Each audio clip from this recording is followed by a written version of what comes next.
Boa noite a todos, meu nome é Antônio Iago Xavier de Andrade e hoje no curso de Engenharia Civil na ênfase de Portos, Aeroportos e Ferrovia com destaque à disciplina de Conservação e Manutenção de Ferrovias, daremos início às nossas apresentações para conservação, manutenção e construção de ferrovias.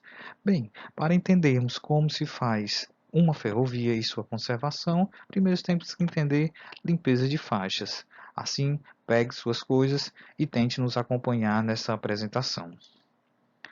Bom, o primeiro ponto que iremos abordar é a limpeza de faixas de ferrovias, que, segundo Rodrigo Rosa e Rômulo Ribeiro, nada mais é do que uma divisão de três etapas. Que a primeira vai falar da derrubada da vegetação nativa, em seguida a remoção da camada de terra vegetal e, por fim, a retirada de blocos de rochas caso haja nas proximidades.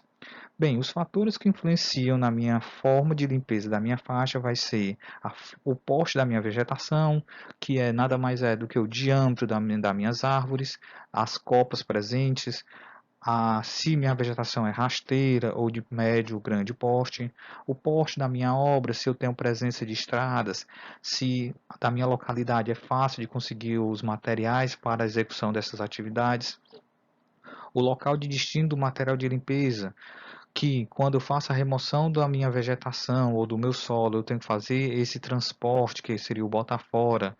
Será que vai ser próximo, tem as proximidades na minha região ou não? Porque isso acaba onerando o meu serviço. As condições do solo, se o solo é argiloso, siltoso, ou ele é arenoso, ou com presença de material granular. A topografia, se o meu terreno é acidentado ou não, é planificado. Especificações de obras, nada mais é do que a dimensão do meu empreendimento, o prazo que eu tenho de execução e exigência de conservação. Quando falamos de exigência de conservação, é se na minha área que eu irei fazer a minha ferrovia, ou que já existe a minha ferrovia, existe vegetações que são de área de conservação, de área de reserva de proteção, se na região existe algum material específico para ser utilizado ou que não pode ser utilizado por causa de presença de riachos e de suma importância o que consta nos meus projetos e no meu licenciamento. E para fazermos limpezas das faixas, precisamos de máquinas e equipamentos. A primeira figura que eu trago é o trator com esteira. A esteira vai ser definida através do meu tipo de solo, porque em caso de solos argilosos e siltosos, o ideal é utilizar um trator com esteira. Devido à sua carga, ele pode vir atolar caso ele simplesmente utilize rodas. E a sua carregadeira utiliza tanto para fazer a remoção da camada superficial de vegetação nativa e solo, como também fazer o seu transporte, como podemos ver no vídeo a seguir.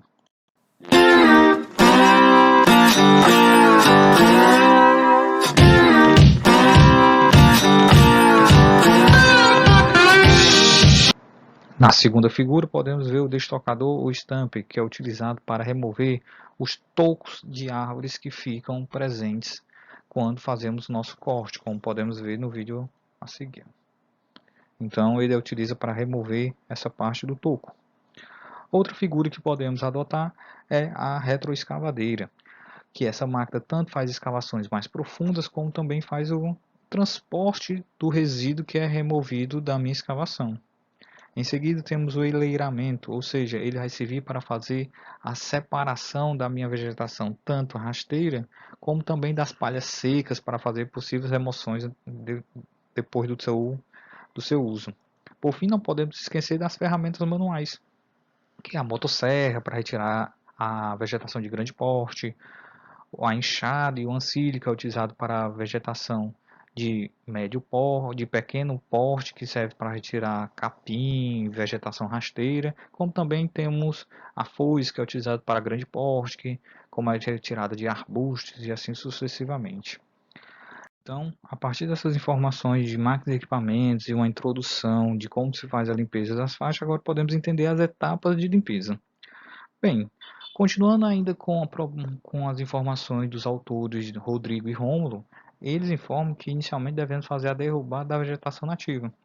A primeira parte, ele informa para fazer a remoção da da vegetação de grande porte, seriam as árvores nesse caso, utilizando motosserras ou equipamentos para a sua retirada. Em seguida, podemos fazer a roçagem, que é a remoção da minha vegetação de médio porte, que eu utilizo a foice, nesse caso, para a remoção dessa vegetação. Em seguida, eu utilizo para fazer a capinagem, podemos utilizar enxadas, ansilhos ou enleiramento nesse caso, porque assim eu faço meu destino final através de uma pá carregadeira. Mas é de suma importância os órgãos ambientais, tanto estaduais, federais ou municipais, dependendo do local onde será executado a ferrovia, tanto sua conservação como a sua construção, serem notificados. Um desses órgãos é o IBAMA, porque dependendo da área onde vai ser executada, ele deve se liberar o licenciamento para a remoção dessa vegetação. Em seguida, os autores ainda citam a remoção da camada do solo.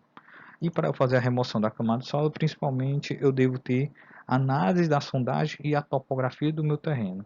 No caso da sondagem, ela vai me definir a altura do meu lençol freático e a presença ou não dele, como também vai definir o tipo de solo que eu tenho por camadas.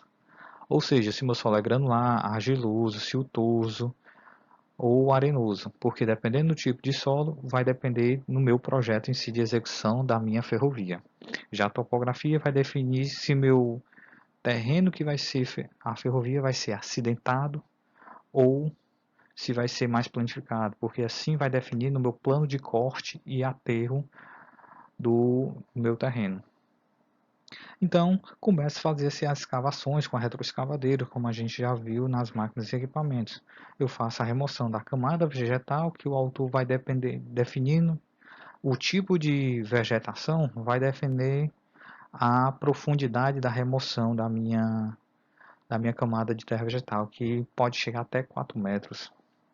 Também, através da minha sondagem, vai definir se existe presença de rocha, matacões ou resíduos granulares que devem ser retirados no caso para a minha construção da minha ferrovia, porque esses materiais vão ser também carregados com a minha pá carregadeira para ser feito o bota fora.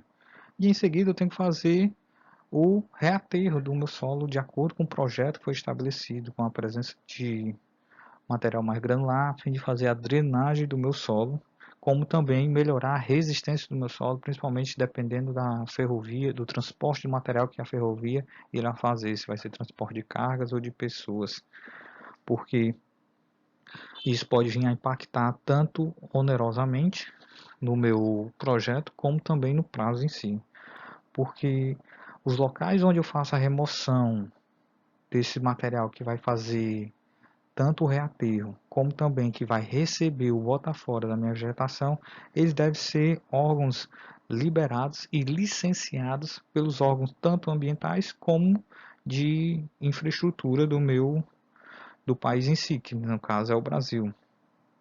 Um dos órgãos que faz a liberação das atividades de infraestrutura do Brasil é o DENIT. Então, os locais e também no caso de projetos, devem ser certificados pelo DENIT, como também no caso de licenciamento, deve ser pelo IBAMA.